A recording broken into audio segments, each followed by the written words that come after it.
যে কৌশল সেটাকে তৈরি করে ফেলা হয়েছে। সূত্রের খবর আজকে বৈঠকের মধ্যেই প্রসঙ্গটা উঠেছিল যে অমৃতসরের প্রসঙ্গ এবং সেটিকেও কিভাবে ভারতীয় বায়ুসেনা প্রতিহত করেছে সেই প্রসঙ্গের কথা হয়েছে। অর্থাৎ একদিকে হচ্ছে সেনা, অন্যদিকে বায়ুসেনা কৌশলগতভাবে তারা বেশ কতগুলো জায়গা চিহ্নিত করে ফেলেছে এবং যে স্ট্র্যাটেজিক লোকেশনে ভারতের তরফ থেকে বারবার ধরে অভিযোগ করা হতো যে নির্দিষ্ট জায়গাগুলোতে লঞ্চিং প্যাড রয়েছে, নির্দিষ্ট জায়গাগুলোতে জঙ্গিদের ঘাঁটি রয়েছে, তারা সেখান থেকে বিভিন্ন সময় ধরে তারা অপারেশন চালিয়েছে এবং তাদেরকে বিভিন্ন সময় ধরে পাকিস্তান সেনা সাহায্য করেছে। ঠিক সেই জায়গাগুলোতে চিহ্নিত করেই ভারতের তরফ থেকে এই জঙ্গি ঘাঁটিগুলোকে ঘুরিয়ে দেওয়ার পরিকল্পনা করে এগোনো হচ্ছে।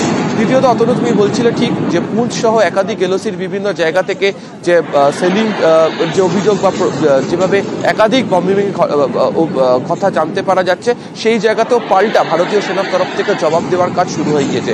ফলে সমস্ত জায়গা থেকে দাঁড়িয়ে পাকিস্তান যে আচরণ করেছে তার বিরুদ্ধে জবাব দেওয়ার জন্য যে সমস্ত প্রস্তুতি রাখা হচ্ছে সেই সমস্ত প্রস্তুতি তো চলছে। এর আগে আমরা দেখেছিলাম যে কূটনৈতিক চাপ তৈরি করা হয়েছিল, তার প্রেক্ষিতে একাধিক সিদ্ধান্ত নেওয়া হয়েছিল। এবার একেবারে সম্মুখ সমরে নেবে পাকিস্তানকে যে ধরনের জবাব দেওয়া, সেটা একদিকে সেনা এবং বায়ুসেনা উভয়ের তরফ থেকে দেওয়ার কাজ শুরু হয়েছে এবং সেই কারণেই আজকে রাজনাথ সিং বলেছেন যে এটি একটি বন্ধ হয়নি, এই অপারেশন সিঁদুর সেটি চলবে এবং কিরেন রিজিজুর বক্তব্য তো সেটা পরিষ্কার, এটা অনগোয়িং প্রসেস, সেটাই চালিয়ে যাওয়া হচ্ছে জম্মু কাশ্মীর, পাঞ্জাব সহ একাধিক জায়গার যে সীমান্তবর্তী জায়গাগুলি রয়েছে সেখান থেকে।